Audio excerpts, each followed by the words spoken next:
not quite the mid-month, but on Thursday, I'm going over to Las Vegas to pick up number 4 daughter at the airport. So I won't get a lot read tomorrow night, as I will attempt to go to bed at normal people time.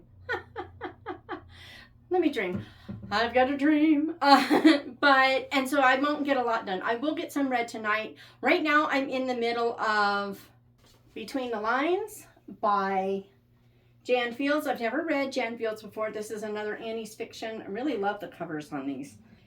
I really liked the mystery and the setup and everything of the first book in the Amish Inn series, The Secrets of the Amish Diary. Didn't feel like a setup, if you will. And the dog is shaking, so is the camera. You're welcome. So there's that. But Neville, would you like up there? He would like me to move the pillow. Hang on. All right. How about I move the pillow? I can move it. I can move it. Yes? Okay. There you go. There you go. But what I liked about that one is that it didn't feel like the kickoff to a series, perhaps. It just felt like a good book. This one feels like the kickoff to a series so far. So far, it's going to hit 3 stars, barely. Not because I don't like this. I love the characters, but the characters are kind of provided for them. I love where I think the story is going to go. But the problem is that the backstory and the, setup for all these people feels more like we're weaving a story into that rather than weaving that into the story. So this one is kind of a, not so sure for me. And then I'm also listening on audio, which I think is a mistake for me, but I didn't know. But I'm listening to the Vera Wong's something murderer, advice to murderers or something like that. But anyway, this book is hilarious. If my mom were Chinese, Vera Wong would be my mom. It is so good. This is a great book. However, so far it's clean in the smutchable sense, not in the language sense. And this is where I think I made my mistake. I got it on audio because I needed my next book, and I've been just dying to read this, so I went, forget it, I'm just going to do the audio. That was a mistake, because in an American accent, audio is bad for me for foul words, because it just fits. It gets into my head and it really bugs me. In like a British or some other accent, I don't hear them the same, and so it doesn't make as big of an impact on me. So I can get away with stuff in British, and sometimes in British I don't even hear it because it's said with a different accent, and so I don't, Well, there's that. But so this one would have been better for me to read because I can tell when a word is coming usually, and I can just kind of skip over it and it'll be okay. There's a lot. There are several F-bombs. Really, really hate those. And there are sections where there are several irreverent uses of God's name, which really bothers me. The story is so good that I'm going to finish it because, again, it's not continual. It seems to come in tiny little spurts. It's almost like it feels to me like almost like the author's like, oh, I haven't sworn in a while. Let me put that in here. It does feel a little tacked on to me. But that may be because I'm not really around that kind of language anymore. I'm away from Denny's every night where, they use the F word like a comma or the Valley Girl like. I mean, it doesn't even make sense. And so, there's that. But so I'm not loving that, but I'm loving this book. And I think it was Chantal who said she wasn't sure that she wanted more in the series. I mean, she wants more of Vera, but she doesn't want more in the series. Well, I'm not done. Obviously, I've got probably at least a third of the book to go. But I do want more, I think. If the author can do it well, I want her son to either have to ask her for help or to have to acknowledge that he needed her help and she gave it and she was good. I just think that would be hilarious, and I want it. So there's that. I think I'm going to save the book that I didn't like for the last. The next book, I'm going to go with this one because I only read one of the short stories in it. And yeah. Okay, so the first story in here I kind of liked. It was really cute. Little boy, boxcar racers, the little I can't remember what they're called, but you know, Boy Scouts and the whole 9 yards. Single mom, a super cute story. You know, these are all traditional romance, and that's where I went wrong. I like rom-com if we're going to have romance. That's my favorite. If I'm going to deal with straight up romance, I prefer historical. At least it's got something different for it. These have just been kind of meh for me. I really thought I'd love it, but I wasn't thinking clearly. I've almost only read historical from her, and it's not fair to her that I chose a bad book, but that's what it is. I just read Fall. Fall had a great dynamic. I think it's Fall in Love or something like that. It had a great dynamic. It's all that this woman's mother is living with her, and then her mom's sisters all move in, and so you got this. It's really a hoot, and so that is great. But yeah, Falling for Love, whatever. It again, okay. Then, guys.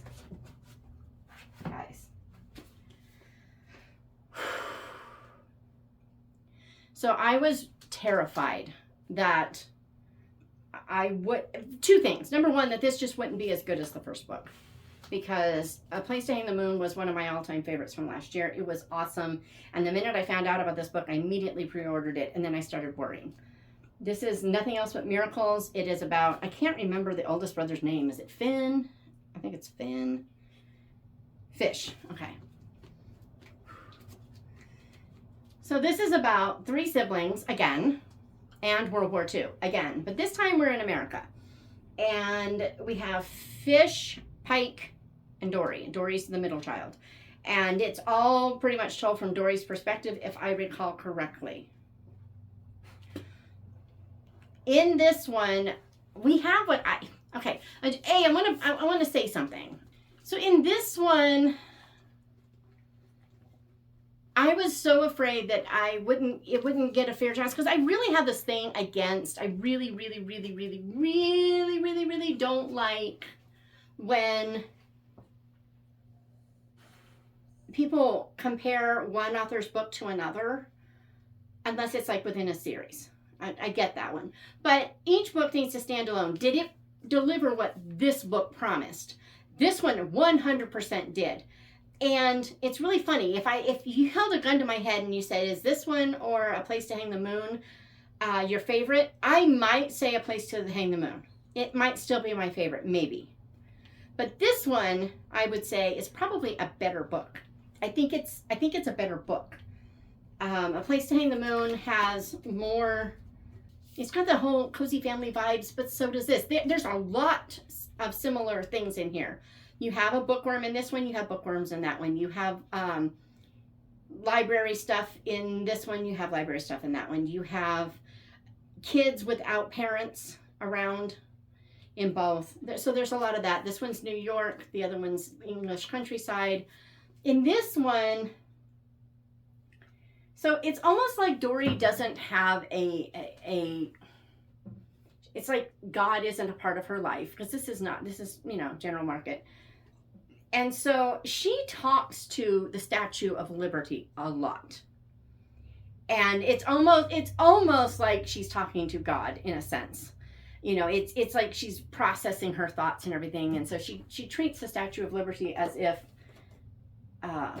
Lady Liberty is real. She calls her Libby. And so there's that. She is not a perfect child.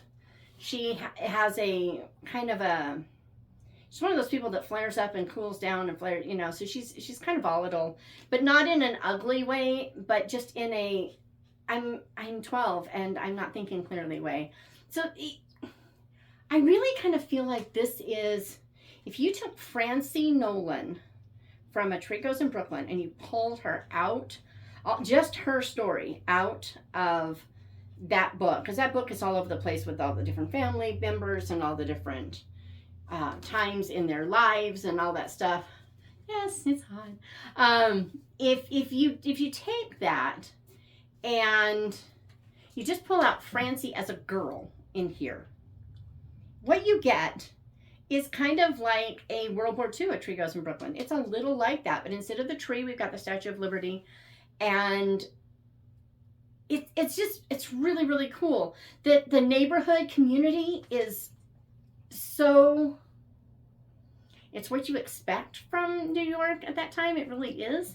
And, you know, there's the evil landlord and the, you know, there's so much going on. So in here, what happens is these three kids are living alone in their apartment while their dad is fighting overseas in World War II.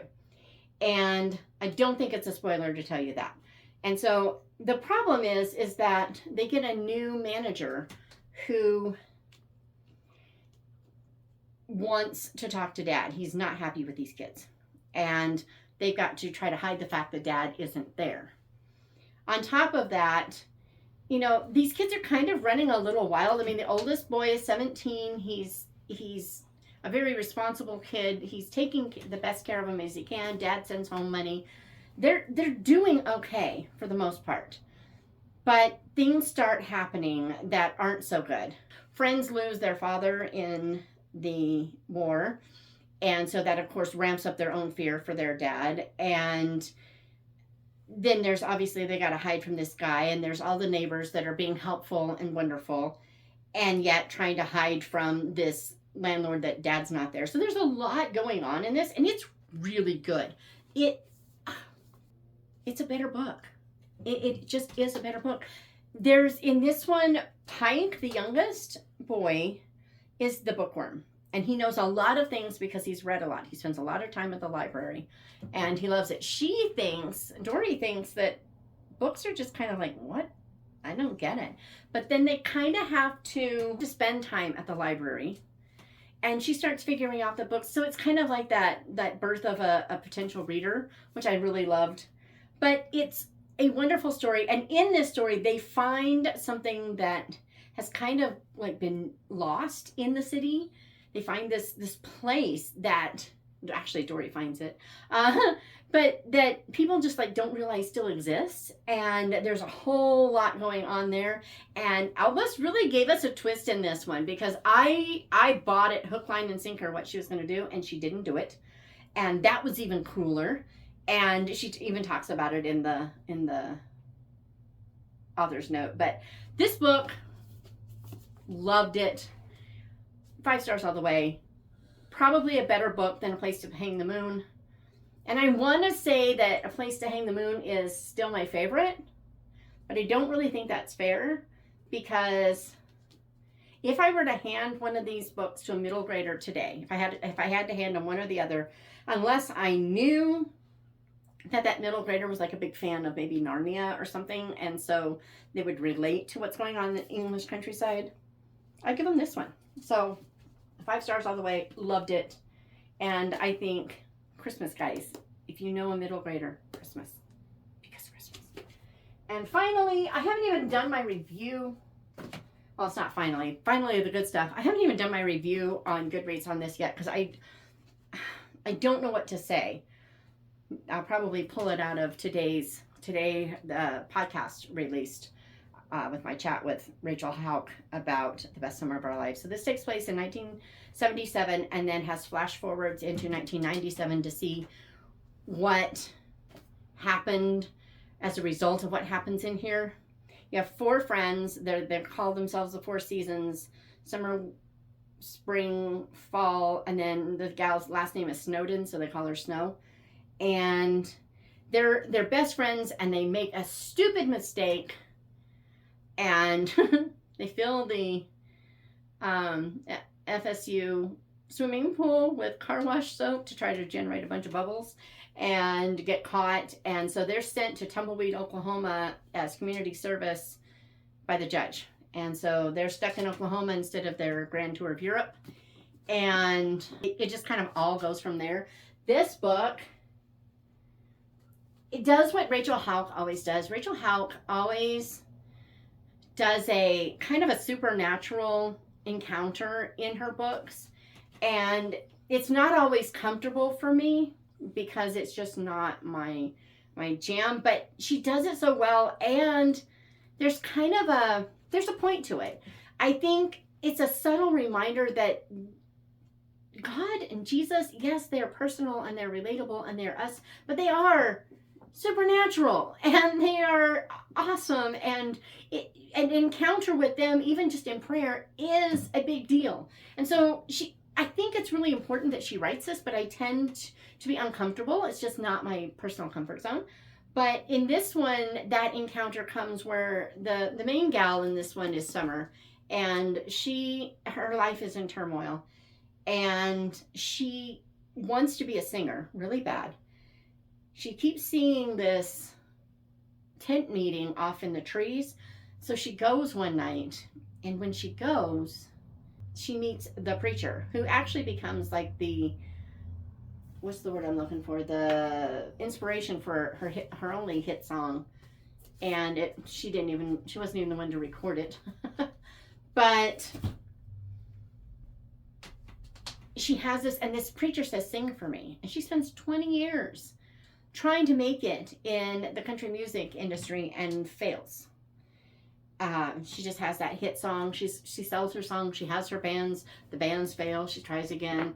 And then she sees him again, and he says, sing for me. And then she gets this great opportunity, and I'm not going to tell you what happens. But this is a story of friendships and fractured friendships, and working through the lies that we tell ourselves and each other because we don't want to share. They had this thing they call Truth Night, where the goal is just put it all out there. There can be no judgment. There can be no attacks, nothing. You can just say it, and it's over, and it's done, and the air is cleared, and we're over. And so they do this thing, but one goes totally sour, and there's just a lot of I would be giving away too much if I'm not careful, so I'm not going to. But this was a great book. This was an easy 5 stars for me. I think most people will probably give it 4, but this was a total easy 5 stars for me. I really loved the book. I loved showing the consequences of hiding truth rather than just letting it all out, if you will. I mean, sometimes you need to.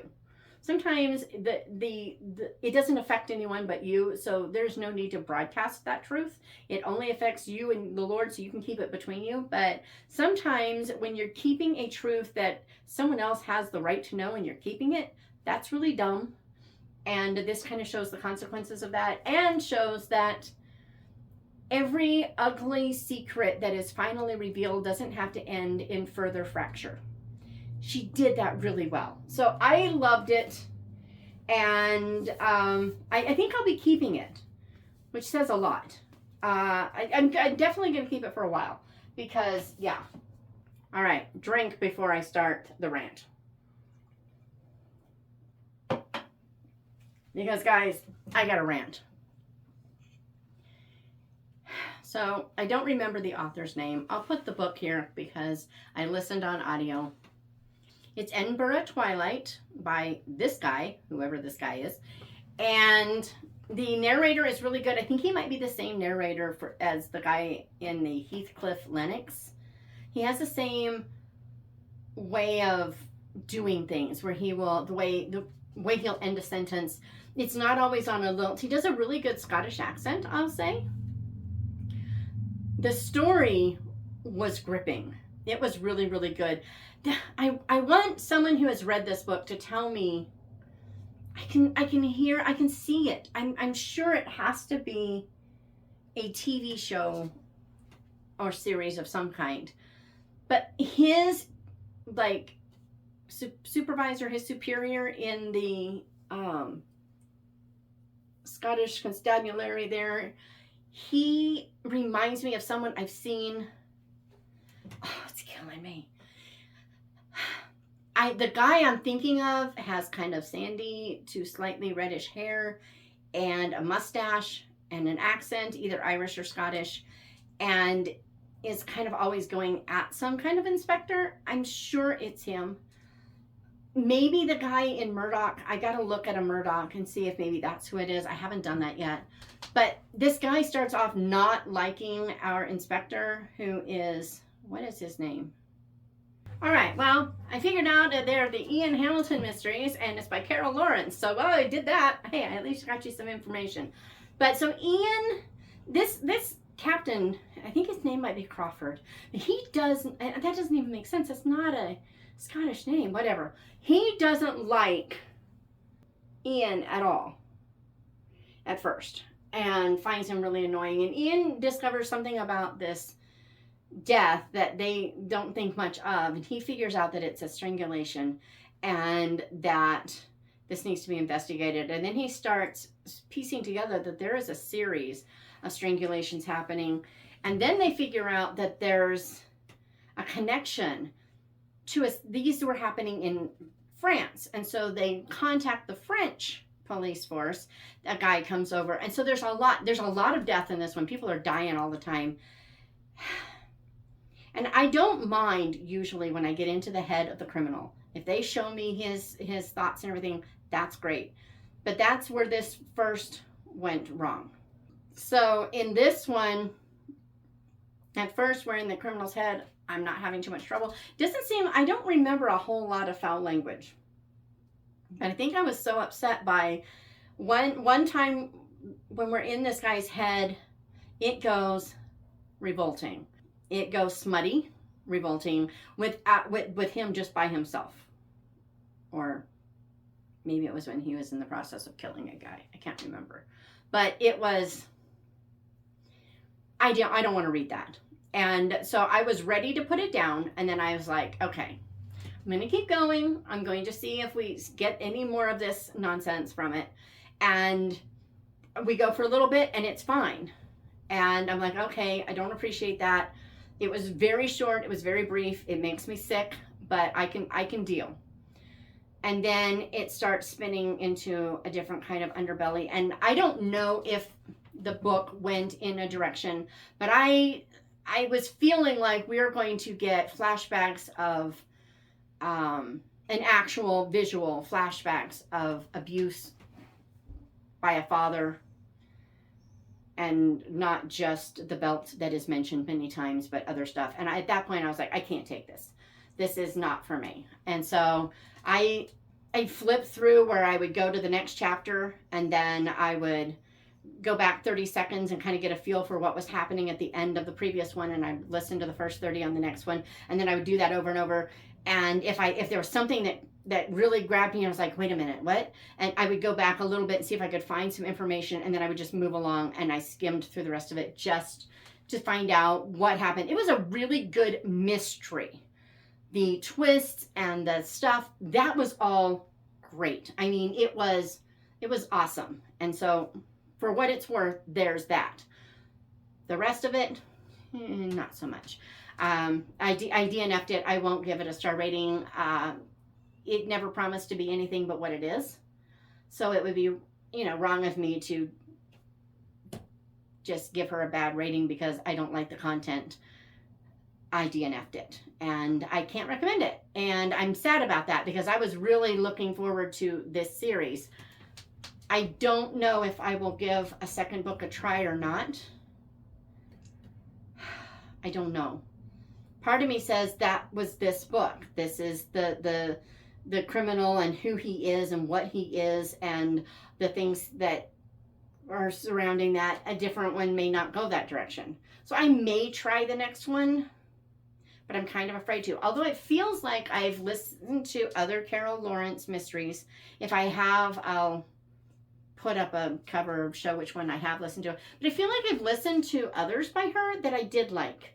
So if I have, and if the synopsis doesn't send off any red flags, I may try the second one.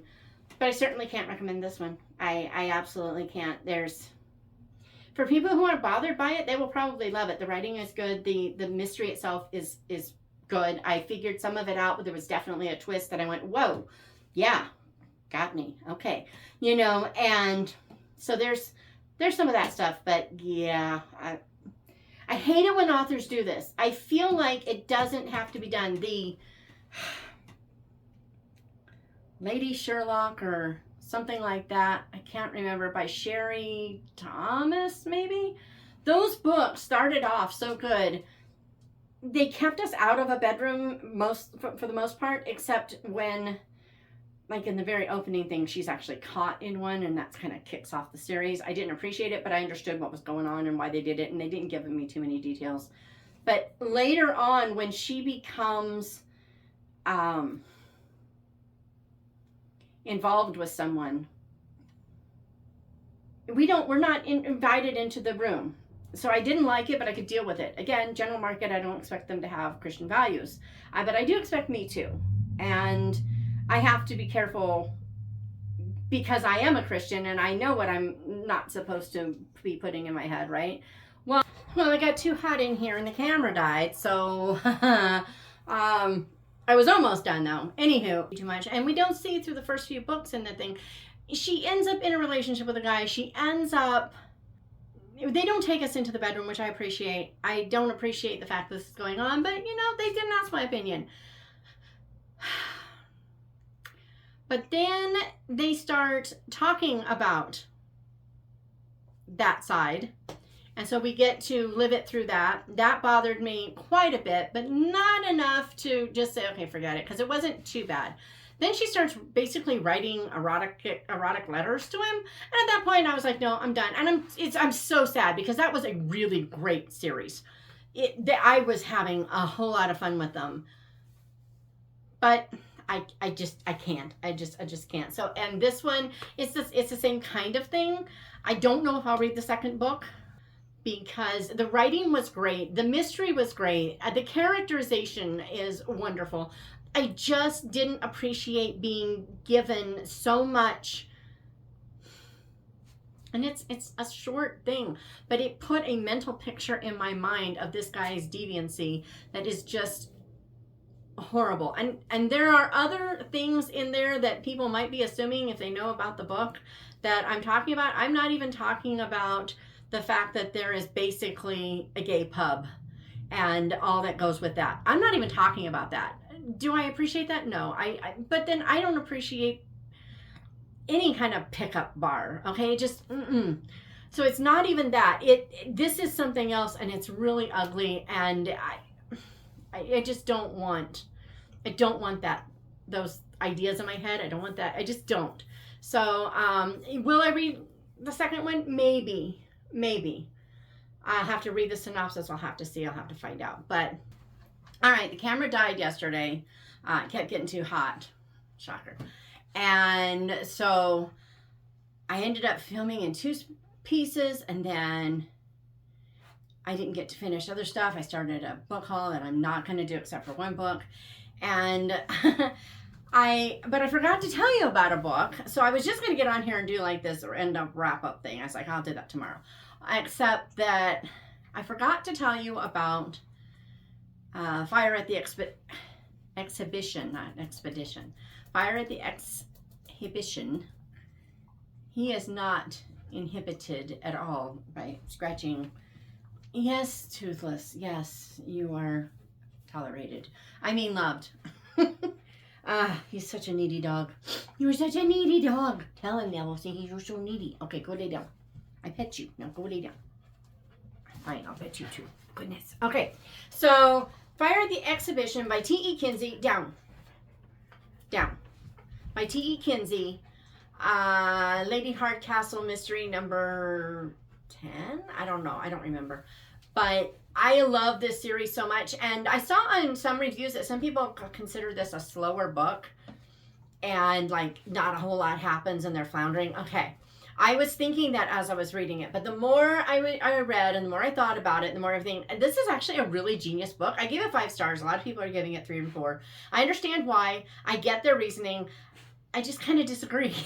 So in this one, there is an art exhibition in Littleton Cotterell.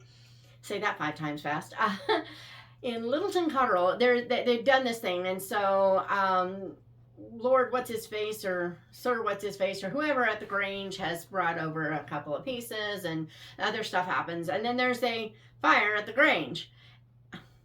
Then there's a fire at the exhibition. Then there's a fire at the exhibition. So they're trying to figure out who did this. Stuff goes missing, all the fun stuffness. There is a lot going on in this one. So I got to think about this. There is this exhibition. There is a fire. There are bicycles going missing. There's a bicycle race. There is a murderer. There are bicycle-related thefts and suspicious stuff going on with bicycles. There, not just the theft. Okay, there's more.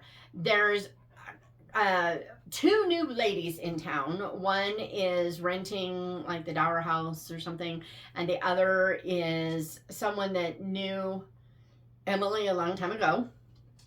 And there are thefts, there is a treasure, and there are treasure hunters. I mean, there's a lot going on in this. So it feels like at times, like they don't, because they keep talking about how basically, I don't remember the phrase, remunerate maybe, I don't know. They keep talking about basically they got to let the things percolate while they go do other stuff. And it feels like they're floundering and they don't know what they're doing. And they're not really doing anything until the end. And then the more I thought about it, I'm like, oh my gravy. Because there's a couple of references in here to like, or is there? Maybe I'm confusing it with Vera, whatever. It might not be. That I might be wrong about that. There may not be these references. But there are a couple of references to... Not references, but there are allusions in my mind to Sherlock Holmes where it's she's keeping everything close to the chest and you don't realize that that's what she's doing until near the end. And so she's got a lot going on in her mind, and she's, usually they're talking about it and they're working things out, but she's got all these pieces that she's putting together, like their crime board. She uses it, but not like usual. There's so much going on, and I realized it's like she's like they're rambling here and there and doing things, and it seems like nothing is happening, but it's genius because really she's investigating in ways that people don't even notice. And usually I feel like Flo is like the main character. I really do. But in this one, it's almost like Lady Hardcastle kind of comes into her own, if you will, because she makes these plans and does these things, and I don't even know if Flo is figuring it out until way further into it. So all the rambling and the wandering and the floundering, I don't think it is. I think it's genius. And the way that it all kind of ties together at the end is pretty fast paced compared to the rest, but Kinsey is setting this all up and laying it all out in a way that if you read this book and you follow and you pay close attention to everything, this is one of those mysteries I think most people could figure out easily if they followed all the clues. And they're all very, very, they're layered, so you have to pull back the right layer. But they're all there and you can figure it out. It is so good. For that reason, it might be my favorite, even though there are others I like better. But that one, there's that part of it I liked so much that I wouldn't have thought I would if you told me about it, and just said, yeah, it seems like they're floundering around, but, it's a fun story, and I got to see the people again and everything. I'd have been like, yeah, okay, I'll enjoy it, and I wouldn't have had anything about it. But I went into it just eager to read the next one, and even while stuff was going on, I was like, wait, there's just something not quite right about this. So that was pretty cool. Easy 5 stars. I understand why people don't like it as much. I haven't seen anyone who disliked it, but there are complaints about it just kind of floundering. I don't think it is. I think it's really clever. Now, Kinsey may have been too clever for his own good, because it is, you have to really be invested in the story to get it. Are you comfortable? You're going to snuggle up to the stand. Okay, you do that. So there was that. And last night, since this has to be the next day, right? Last night I finished Vera Wong's Unsolicited Advice to Murderers or something like that. I think it's Vera Wong's, even though her shop is Vera Wong. I think that's how it goes. So Vera Wong's Unsolicited Advice to Murderers. I figured out who did it. What I didn't figure out was who did it was. until almost the end. And then I was like, oh my word, I don't believe this. And then I was like, no, you've got to be wrong. You've got to be wrong. I figured out pretty quickly who I thought did it. But I couldn't figure out why. It made no sense. And I should have figured it out. I absolutely should have. It's there. You can, but it's not easy. It's not easy. And so while I figured out who in this person's name did it, I did not figure out who that person was. And so that was really cool. It was a great book, okay? I'm having a hard time knowing how I'm going to star this thing, because if there wasn't so much absolutely gratuitous language in it, despite the fact that there is language in it, I would give it 5 stars. But there is a significant amount of language. It's not on every page. It seems to come in bursts. It's almost like she has a quota. Okay, I'm going to make sure that I use this much so it fits in this group. And so, haven't used them, remember, I better put some in here, right here. There's a tense scene. We'll throw some in here. That's what it felt like. It was very gratuitous. And so, because of the gratuitousness, I have to dock a star. So at that point, it's 4 stars. The story is great. The characterization is great. The layers are really great. I really, really, really hated the language. A lot. So much that I want, like I said I'm reading this, I want another book really badly about her son. I want it so bad. But I don't know if I'd read it. I like the book. I would go buy a paperback of this one tomorrow if there hadn't been the abundance. And it's not every page. It's not even every chapter. But there are an abundance of F words that I don't appreciate. She is flinging excrement everywhere. I really wanted to grab a roll of toilet paper and shove it into the pages. I'm just saying. And there are definitely irreverent uses of God's name. Not as much as the other, which I thought was kind of interesting and unexpected. And what's with this? So, for what it's worth, I feel like I'm missing a book still, but I can't. I was going to do like this book outlet haul at the end of this, just show the few, because I haven't gotten very many, but this is going to be too long if I do that, because I can't stop talking about books. So instead, I'm only going to show this one, because it's not book outlet. I was going to smush that in there, but instead I won't. I got my case. I bought 10 copies plus a hardback. This is the hardback, and it's beautiful, and I'm dropping bookmarks. I got 10 cases. Yeah, I bought 10 cases of this book that I haven't read much of, but no. I backed Road Trip Rescue by Becca Wirwell on Kickstarter. She came on the podcast, and she was talking about it. I'll link that below. And she was telling about the Kickstarter, and while we were talking, I got this idea, and I'm like, you know what? I'm going to have my character in my next bookstring book hear about how the story came about. The story is, so I'll get to that in a minute. I'm going to jump all over the place, and that's not smart. So, she'll hear about how that happened, and she'll back the Kickstarter, and she'll do a big launch party, even though she knows the author isn't going to come. Fun fact, notice how I just rabbit trail and squirrel everywhere anyway. Fun fact, I was telling Becca Wirwell about it. I sent her the first chapter so she could see what I was going to do with it. And she's like, oh, that thrift store that you were talking about? I've been in that store. My friend lives in Bern, Indiana. I was like, what are the odds? So I thought that was kind of a fun little twist. But yeah, so in this one, the girl, I can't remember her name. Oh, what's her name? Kimmy is looking through a magazine, sees a picture of a dog licking an ice cream, and goes, there's my dog. The dog's been missing for 2 years, and Kimmy wants to go get that dog, and her parents are like, it's not even the same dog. You don't know. We can't do that. You gotta go all the way up to the Adirondacks, I think, from Pennsylvania, but don't quote me on that. And her aunt, who's kind of a free, wild child kind of gal, says, I'll take you. And so they go on a road trip. Now, she is like the dad of a family where she's like on a mission. We're going to get there and get that dog. You know, it's like they get in the car and you've got to go to the bathroom. We'll hold it for the next 200 miles and then we'll stop, kind of thing.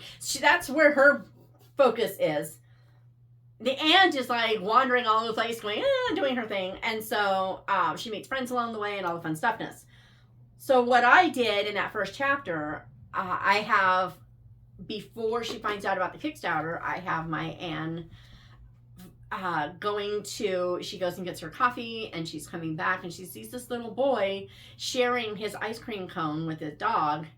And, you know, there's a funny little scene there. And then she gets to her bookstore and finds out about this Kickstarter. And when she finds out it's about a dog, you know, it's parked by this dog, picture of the dog licking the ice cream cone. Well, it's like fate. She's got to do this thing, right? And so she's going to have this big launch party. She's going to back this Kickstarter. She doesn't have the money to do this. She's going to back this Kickstarter. She's going to go all out to make this book a success, you know. And so that's why I was going to back it anyway because I wanted to read the book and I wanted to support her, but I went ahead and backed it with the I just got the audio in my email today. I was like, but I bought the paperbacks. I bought 10. I'm going to send a couple to a couple booktubers. I'm going to give a couple to the Next Page bookstore in Decatur, Indiana, where my daughter works. And if the bookstore that's actually across the street from my fake bookstore in Bern wants a couple, it's a Christian bookstore, it's a Christian book, so I'm going to give them a couple if they want it. And then the rest will be prizes for, well, my daughter's going to get one, but she's a booktuber, so that counts. But the rest will be prizes and like special bundles for the next Bookstreams book. But it won't look like that because that's Red Wing, Minnesota, not Bern, Indiana. So it came and I was so excited and I'm like, I got it. So stay tuned for that. But yeah, this releases, I think it's October 26th. And so a few booktubers will be getting an early copy and I'm excited. So it's Becca Werwell. It's available for pre-order. Werwell. And it's like Werwell. It's not Werewell. It's Werwell. And it's available for pre-order. I get nothing for saying this. I am just really excited about this book, and so I wanted to share. So that's what I've been reading. I don't know what you've been reading. I'd love to know what you've been reading and what I might need to add to this TBR pile that is slowly getting whittled down, but other stuff keeps getting inserted. Oh, what's with that? And yeah, let me know. I'll see you on Monday.